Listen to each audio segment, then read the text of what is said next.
Assalamu alaikum, everybody. This is Mahvish Akhtar from FemmeEdition, and today we are here with the Ustad Fahad Tasleem. Assalamu alaikum. Wa alaikum assalam wa rahmatullahi wa barakatuh. How are you? I'm good. How are you? Thank you so much for being here. Alhamdulillah, I'm good, and the pleasure's all mine. So we are really excited about this event that's coming up, and it's going to be a tour. It's going to be a really great tour. What we're going to do is we're introducing Ustad Fahad to this to Pakistan, to our this place, and the reason for that is what's going on these days, right? Like we have these issues coming up in our generation. We have these not just in the younger generation. With us, we have questions. We have so many questions about the things we experience in every day. These issues with what is really the meaning of our life? Where are we going with the things that we do every day? What is the purpose of this? We're brought into Islam, but then now what? There's so many unknowns. The existence of, even a higher being that comes into question. And there's nobody who can answer these questions for us, right? And Right. we haven't, in FemmeEdition, found anybody in Pakistan that we could have these dialogues with. So we had to go all the way to Houston, Texas to find Fahad. All right. Sure. Yeah. Sure. So tell us about yourself. Okay. So about myself, I'm married. I have 5 kids. I was born and raised here in the U.S. I don't know what else. What else is there to really know? I guess my educational background. I started off in corporate America for a little while. I got kind of really fed up with it very fast, and then I kind of started to pursue a stream within the Islamic studies domain, which it was interesting. One of my first exposures, first teachers, started speaking about the philosophy of science way before that was popular to speak about.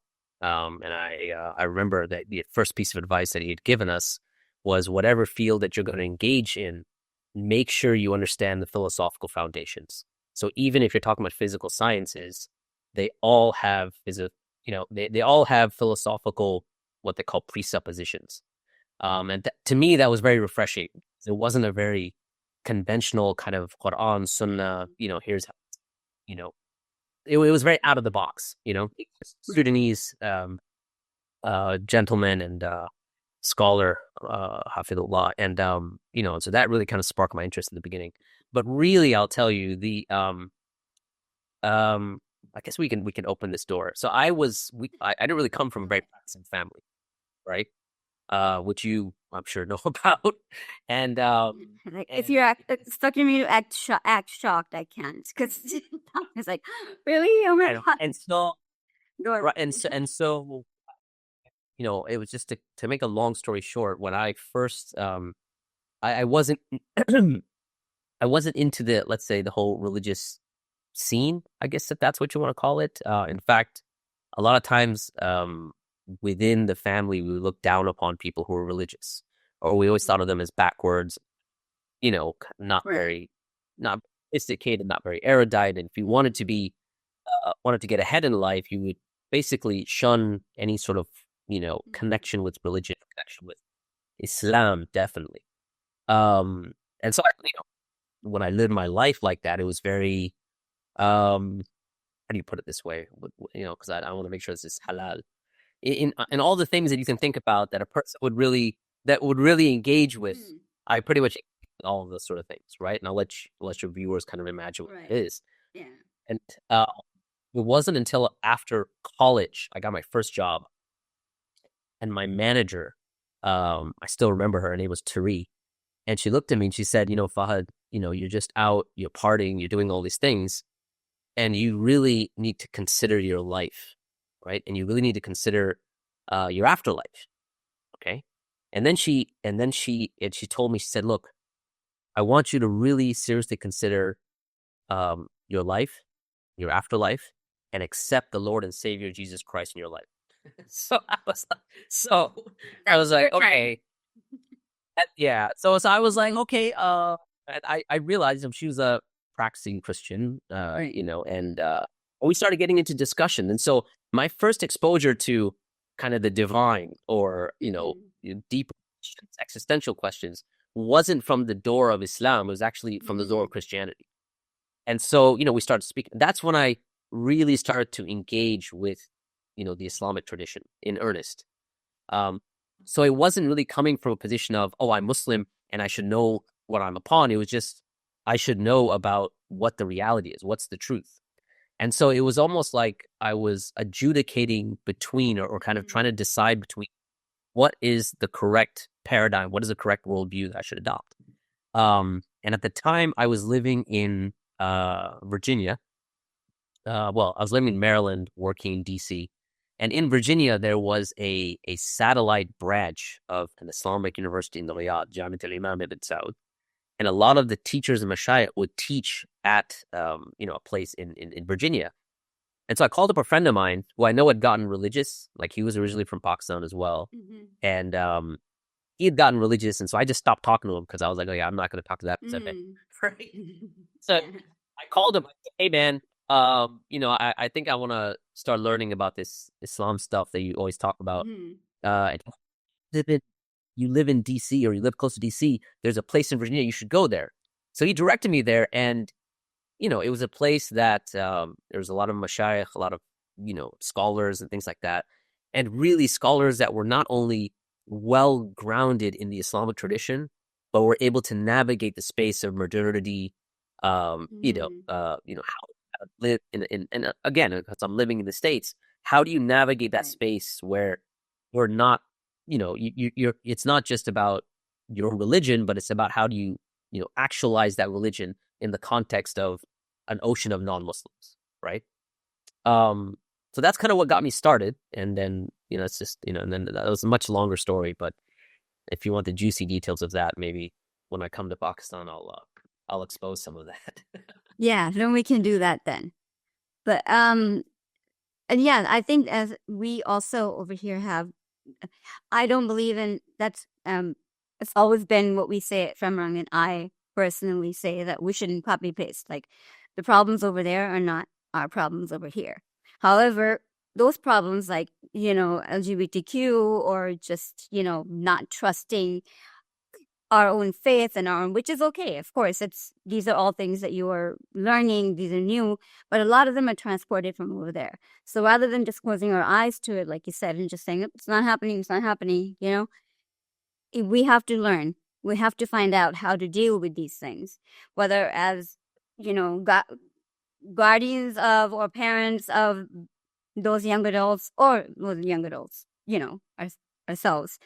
And these are not the only 2-3 topics. There's so much more that we need to, explore, that we haven't in Pakistan, that scholars have not opened up about, and we just get yelled at if we ask questions, to be very honest. So, but you did not go over your kind of like your resume that you need to for this to continue. Okay. Yeah. Okay. So I studied with a number of different mashayikh. So one was Sheikh Jafar Idris. I spent some time in Virginia with him. Sheikh Farid Abdullah is where I studied fiqh. Rahimahullah, he passed away, actually, I think it was last year. In terms of Western academia, I studied at UT Austin in the graduate program of Middle Eastern Studies. And I studied Arabic at Georgetown University and UT Austin as well. And I'm currently pursuing a PhD in Islamic thought and civilization from the Islamic University of Malaysia. And that does not include my secular resume. If you want me to belabor you on that too, but it's a background. No, I don't want your secular resume. It's giving me a headache as it is. I'm just like, you have 5 kids, and just for the audience, he's my cousin. His wife has been my friend since like we were kids.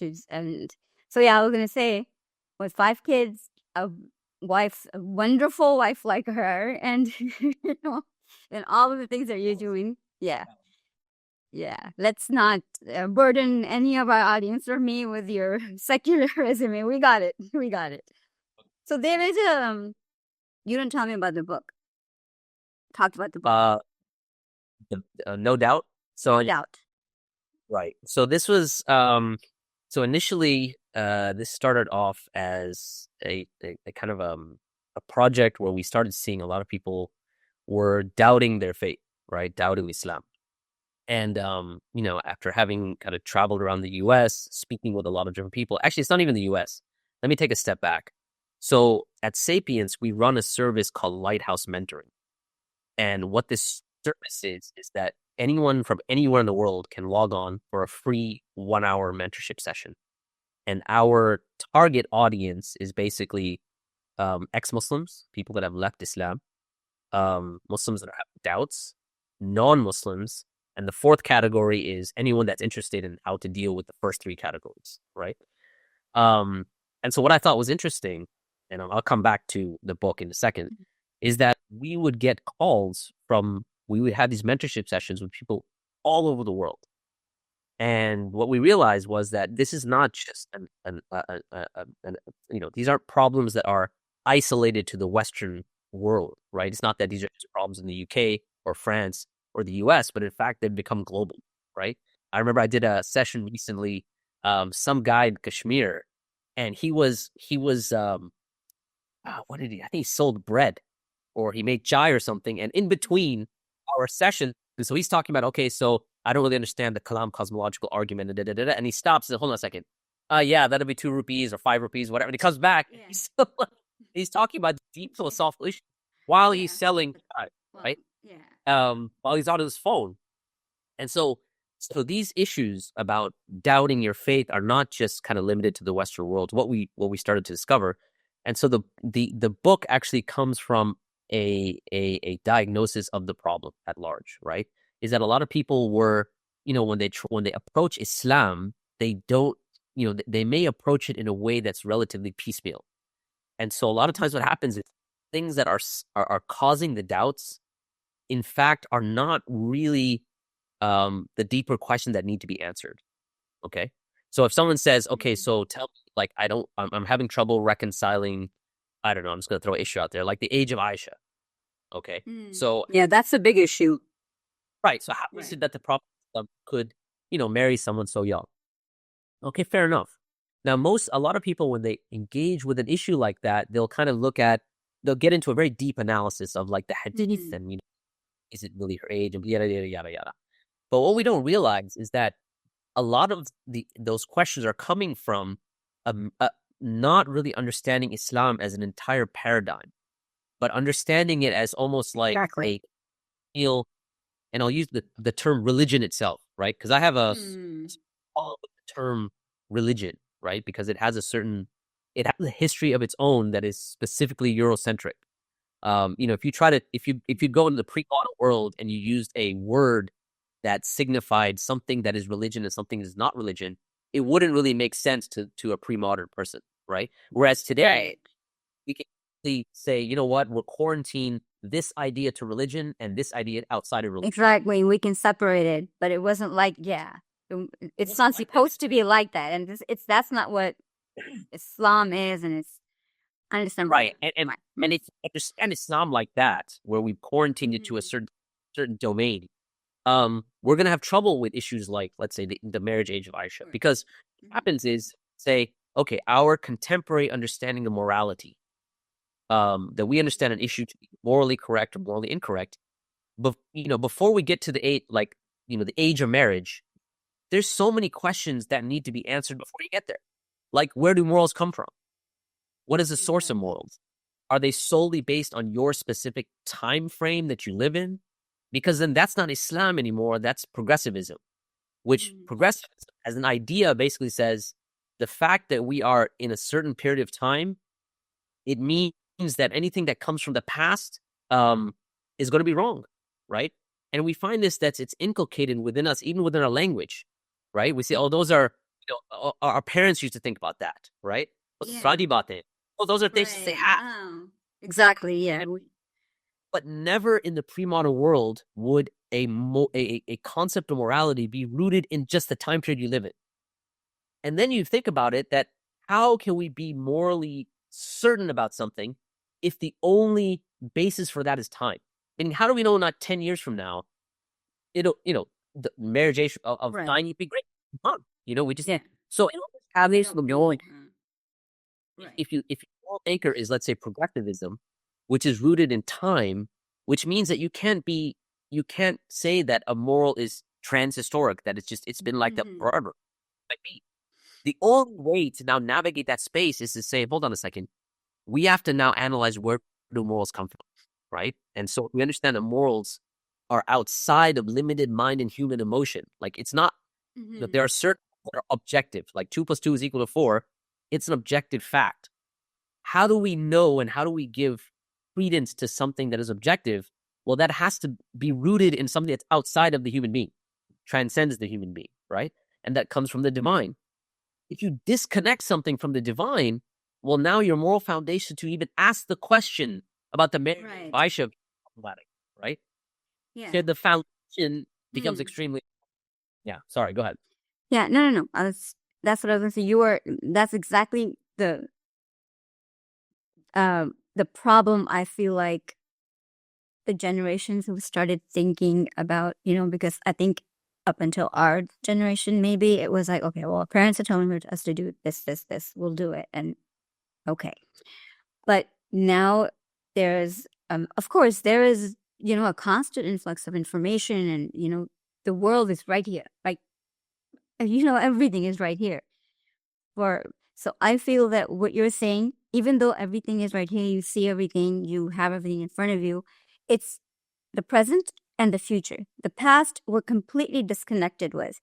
And that's the missing part. That is why we're disconnecting from, our religion. And I would even say our culture to some extent, because when we go back to who we are, where we come from, we can go back to Adam Islam. We can trace history back to that. That it's not about, oh, but I'm being told to, put a scarf on my hair. Oh, but should we do hijama? Should we not do hijama? It's like, this is a small discussion. Like you said, you have to understand it in terms of, how society has evolved, how history changed, how people lived. Cultures and traditions matter. They become part of how you're living, how you're doing things. So it's all a balance. So yeah, this is a very important point, and I never try to say it because it's like it never comes out right. So thank you for that. I appreciate that very, very much. Yeah. Okay. So yeah, go on. You saying something? No, I'm just waiting for your next question. So all right. So why Pakistan? I know that you're obviously Pakistani. I'm not doubting that. Not even a little bit. But So why Pakistan? Well, there's a few reasons. Obviously I have antecedents in Pakistan, so that becomes kind of, I think I have some sort of an understanding, even though it's been a long time since I've been to Pakistan, but some sort of understanding of kind of cultural nuances that people navigate through. Now, I'm not claiming that I know everything that goes on in Pakistan and so on and so forth, but at least having some understanding, I think, is important. And so I think I can contribute like that. Obviously, I want to make sure I stay in my lane and not kind of step on people's toes where I know that I may not have, the required background or whatever it might be. So number one, obviously, it comes from a certain place of affinity for Pakistan. Number two, just on an organizational level, that Sapiens has invested a lot in Pakistan. So Hamza Zortis was there some time ago, actually came twice. And when I heard from him and others that have come to Pakistan, there is so much potential in Pakistan, right? You have people that are just absolutely brilliant. You have people that are, that could literally just take over the world, and it just seems like if they can be guided in the right direction, they could really basically change the world.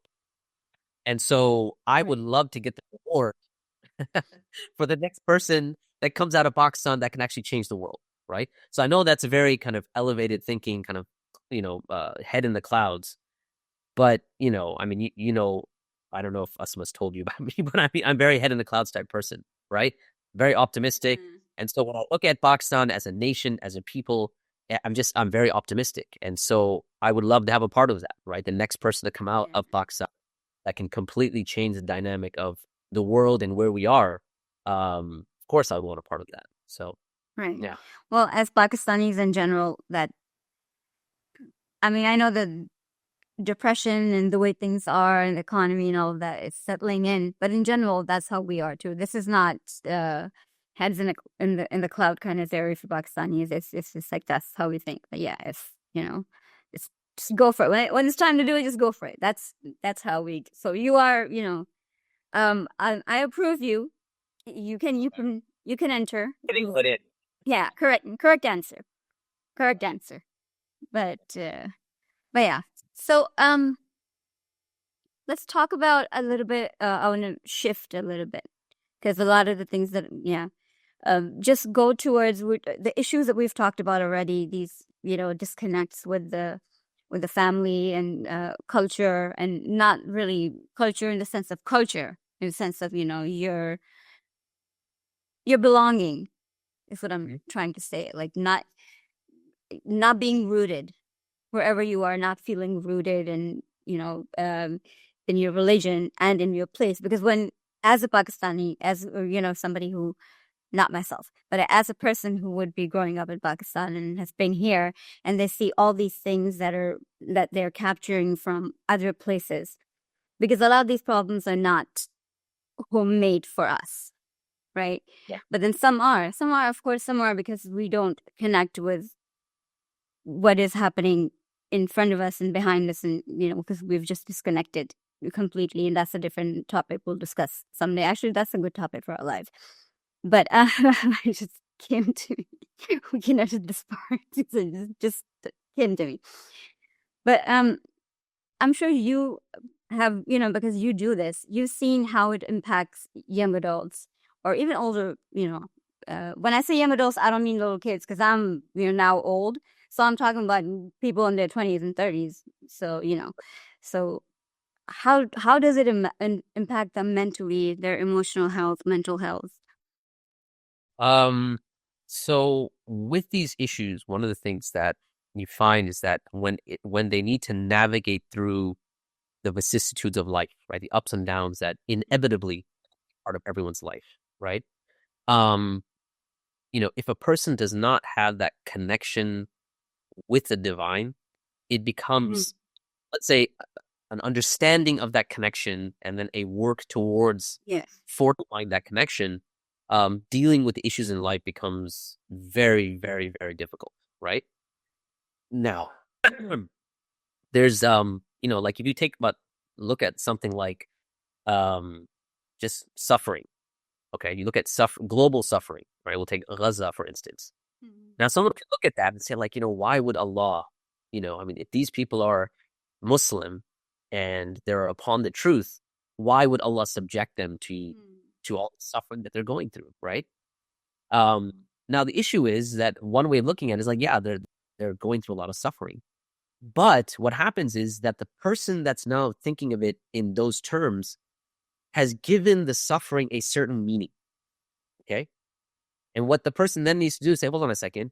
I need to stand in the possibility that the meaning that I'm giving the suffering, or let's say even my own suffering, is not the meaning that Allah subhanahu wa ta'ala has given it or should give it, right?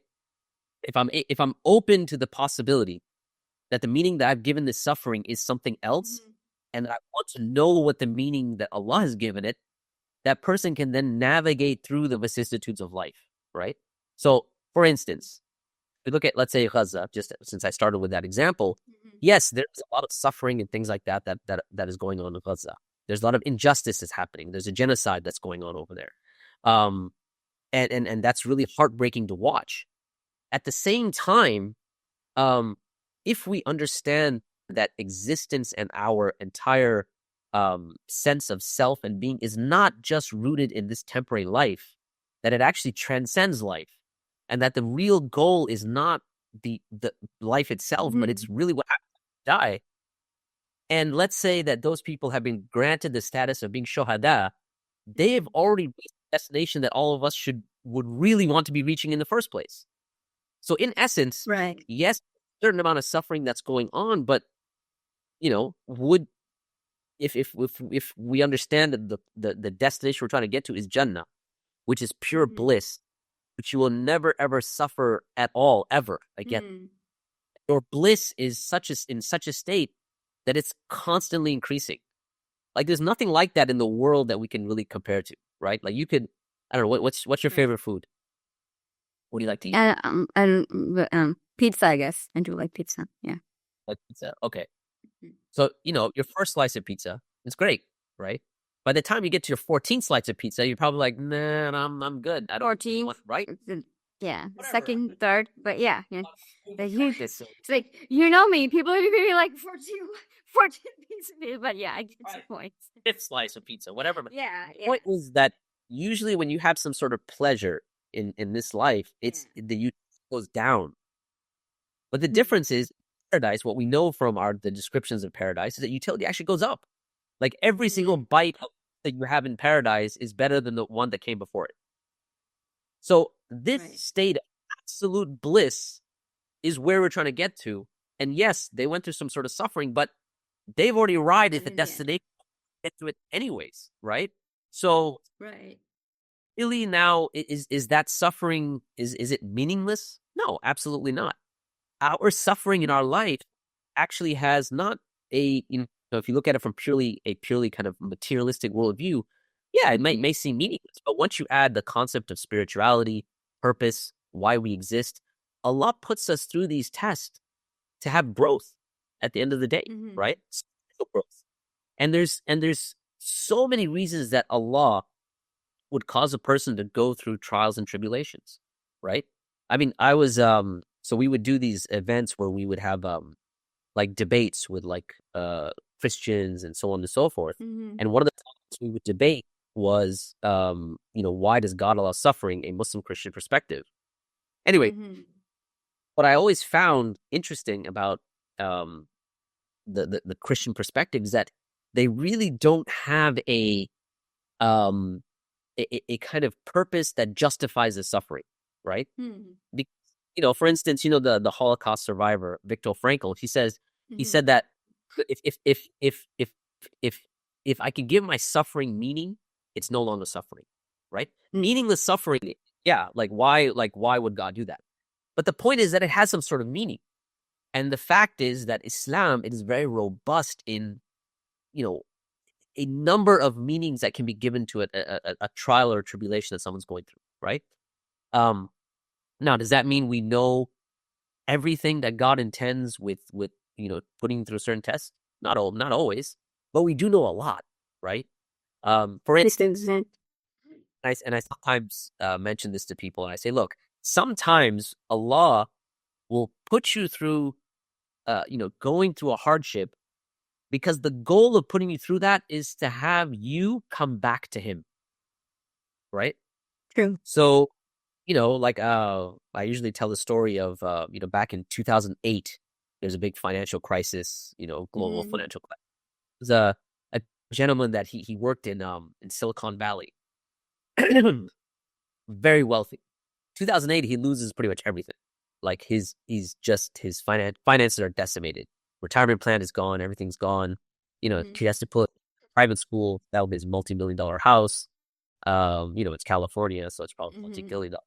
Anyway, well, he has to. So he sells his house, and he was telling this story.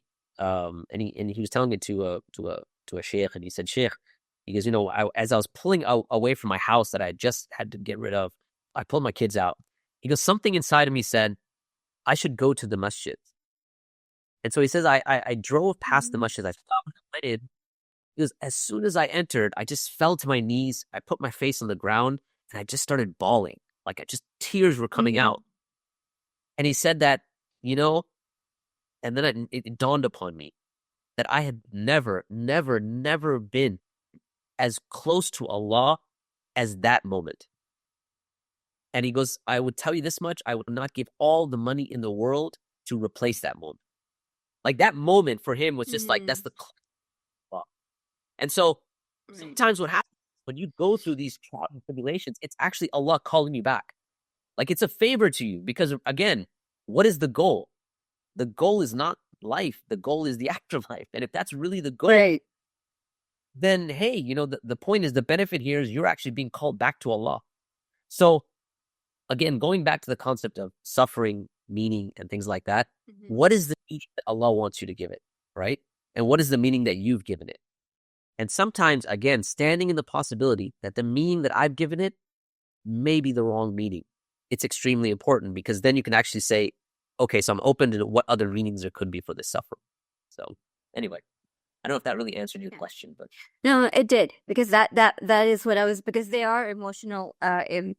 This is related to that. This is the thing that, you know, when people are far away from, when I say their lives or themselves, that's a disconnect. That is a disconnect. The connection to Allah, to a higher being. And that's what I say to my kids all the time, that that's just one thing I need you guys to do. I just, you know, other than the two main things, like you need to just do your prayer and read Quran, is one thing important that you have to do yourself is make that connection with Allah. Like that's going to be on you. Just find time, do whatever you need to do for that, because that's a lifesaver for anybody in any circumstances. And the mental health issues I was talking about is, I think that's where they, and I may be biased on this issue, that's where they stem from.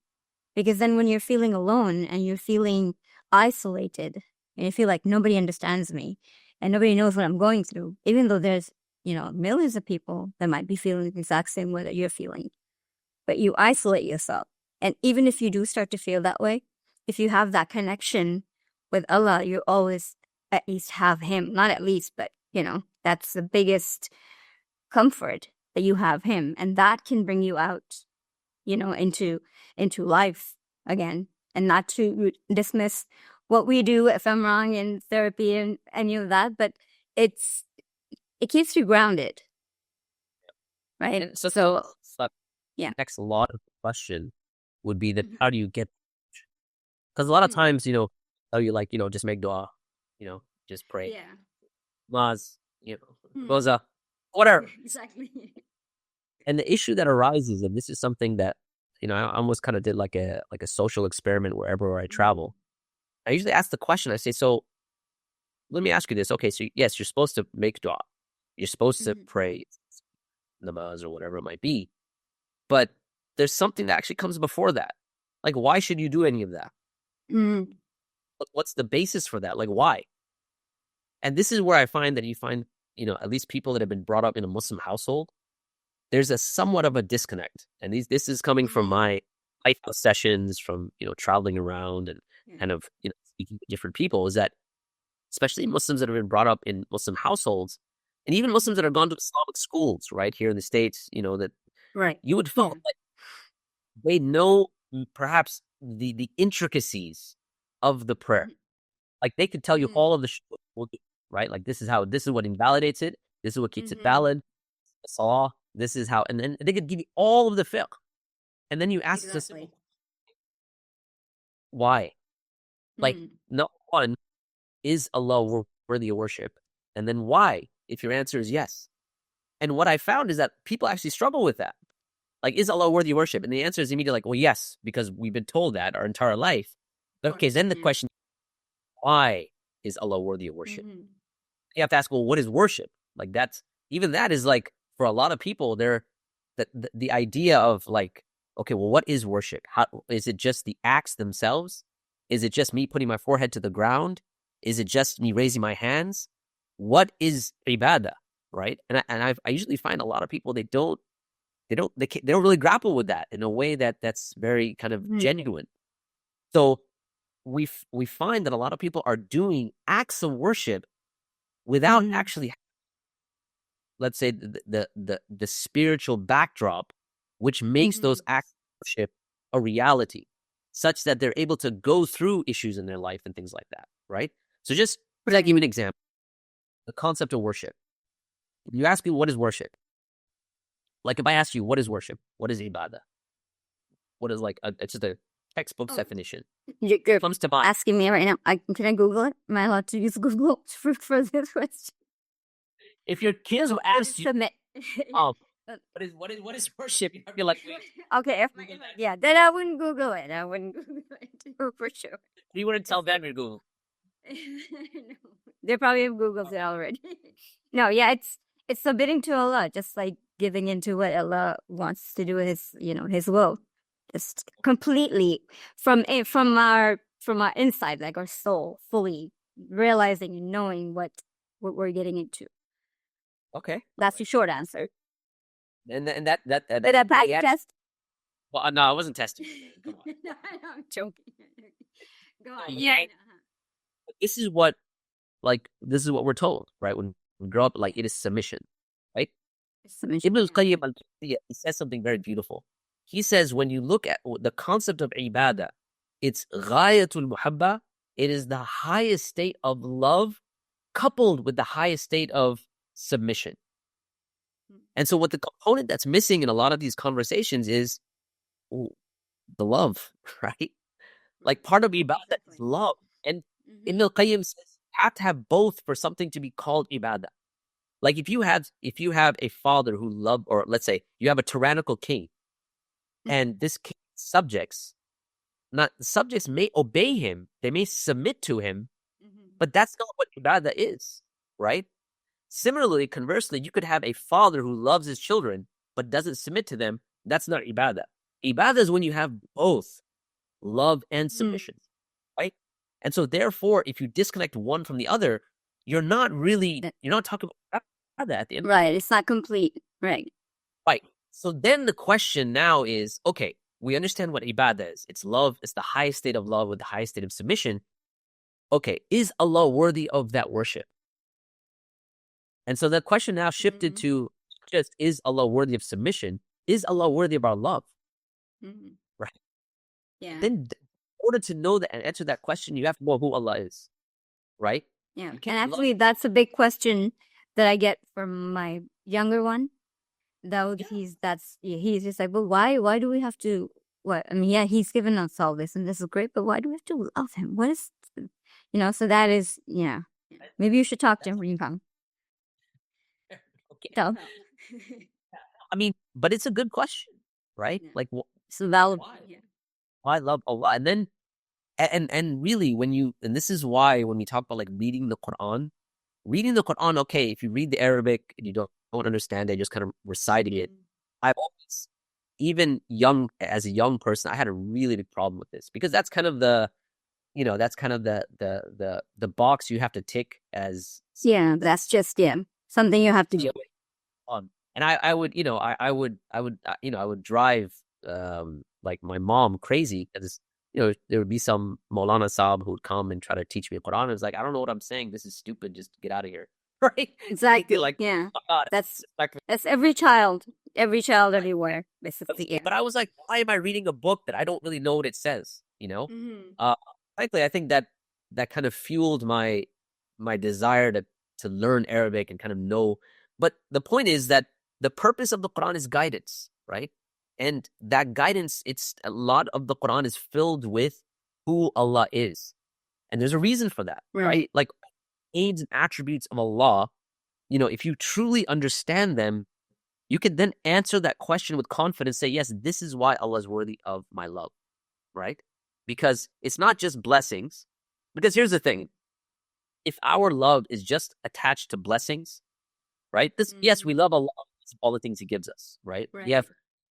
There's not a moment that we could exist except without Allah's mercy. And we don't work for that. I didn't work 6 jobs just to earn one breath or one heart. Of course. Gift. Right. Okay. The problem is if that is the way I understand Allah, that I love Allah because of the stuff He gives me. In my perception, when He stops giving me stuff, then the whole idea unravels. Everything unravels. Yeah. Well, there has to be something more than just Allah giving me stuff. And this is why I ask that question. I say, if Allah gave you nothing, would He still be worthy?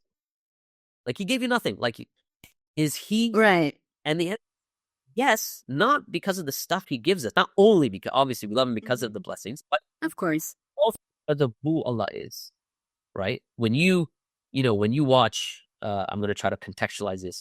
When you watch Babar Azam hit like this amazing cover drive, with just absolute beauty, you get on your feet and you're like, oh my God, that was epic, right? And you've just praised Baba Azam for a quality that he has. That praise is coming from a certain space because you recognize quality in Baba Azam, right? How much more so when it comes to the creator of the heavens and the earth, right? Yeah. And so, worship is not just confined to like, we love Allah only because of the stuff he gives us. We love Allah because of the stuff he gives us, but also because who he is. And therefore, it becomes important to know, well, what does Ar-Rahman mean? What does shakur? What does the term shakur? Like, what does that name even mean? What is as-sabur? Right. What is, like these are names. They're beautiful names that Allah gives us for a reason so we can connect with him so that we understand, okay, this worship actually has, right? And our connection with the divine isn't, a kind of how do I put this? Like a cold, cerebral, rational connection with understanding the logical reality of God. Right. Like, right. not like we can get into that, and we do get into that with atheists and things like that, but it's much more than that, right?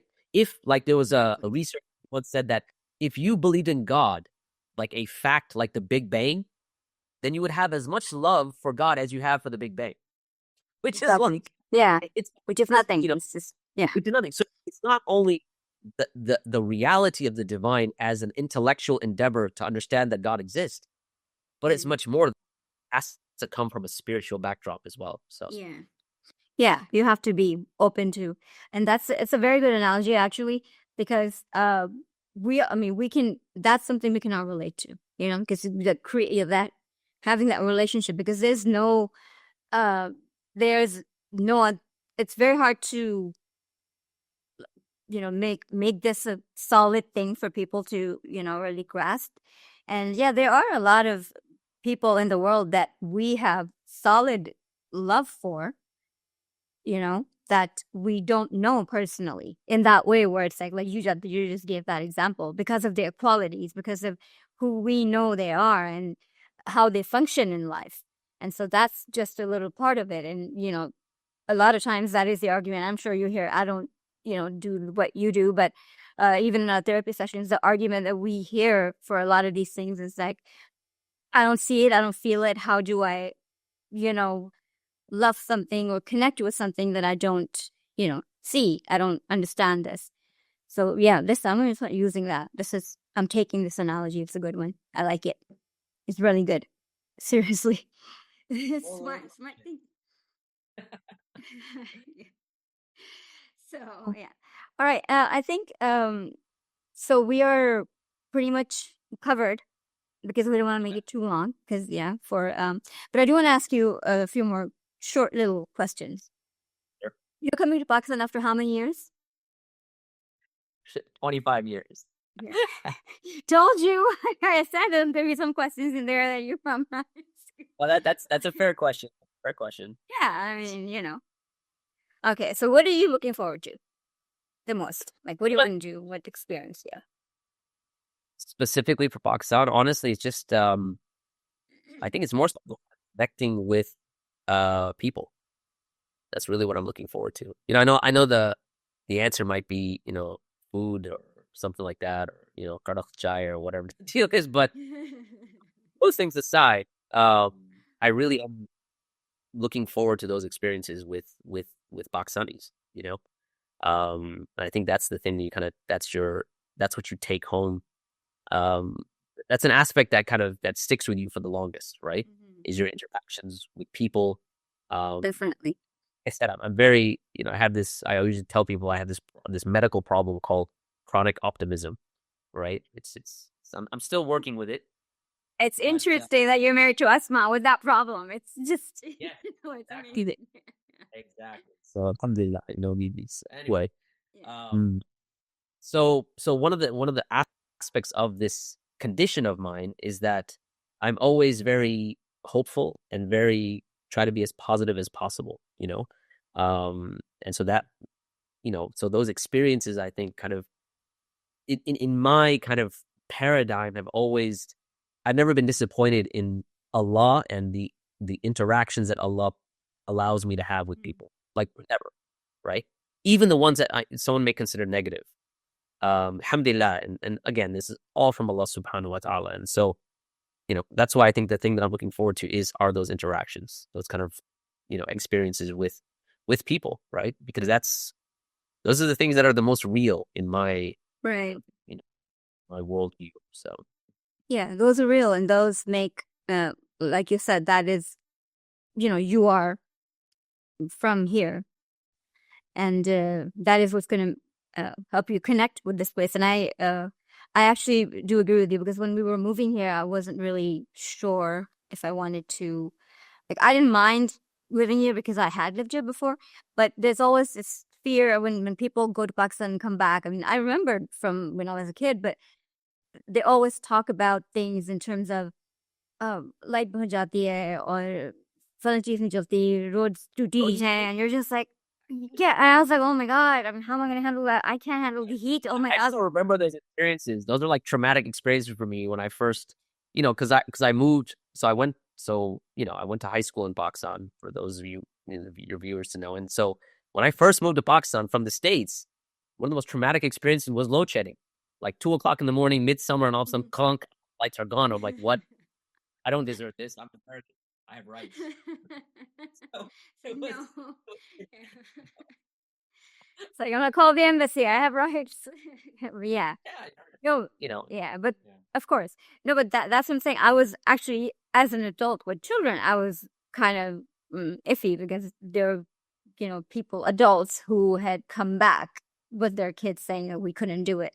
But really, what helped me was that connection, because those problems are here and you can solve them. There's a solution to every problem, or sometimes there isn't. You live with it. It's a decision you make. But honestly, and I'm not a people person at all, not even a little bit. But if there is something that made me want to not go crazy here, is it's very few people, but that the people that become, and I would never think that those kind of people would be, become my people, that would be my strength. And it's a very different, I still go through culture shock, like still even today, sometimes it's just like, oh, what's happening? But it's fun. It's a fun kind of culture shock. So you'll have fun, inshallah. We'll make sure of it.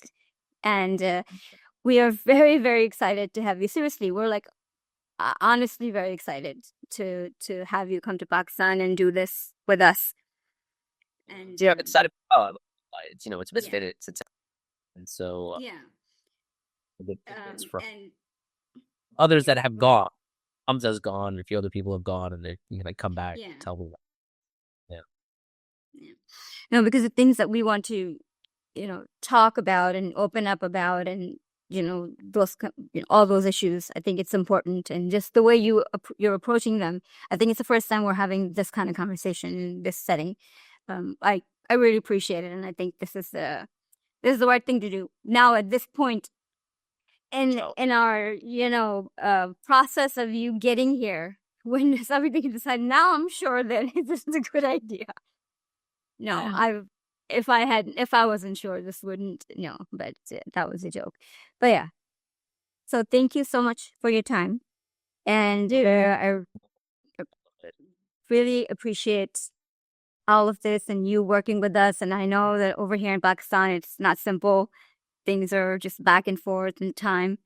And It's not a Pakistani issue. It's a people issue. Yeah. You're right. No, because it's all everywhere. So, all right. So we will see you soon, and we'll get you on our socials and website soon. More of you, inshallah, and then we'll keep going. All right. All right. Sounds great. Okay. All right, everybody. Thank you to Fahad Tasleem, and thank you to you guys for watching. And we'll have more of him and ask your questions, comments. If there are more topics you would want him to discuss, let us know. And we will talk to you soon. Assalamu alaikum. Okay. So the recording has stopped.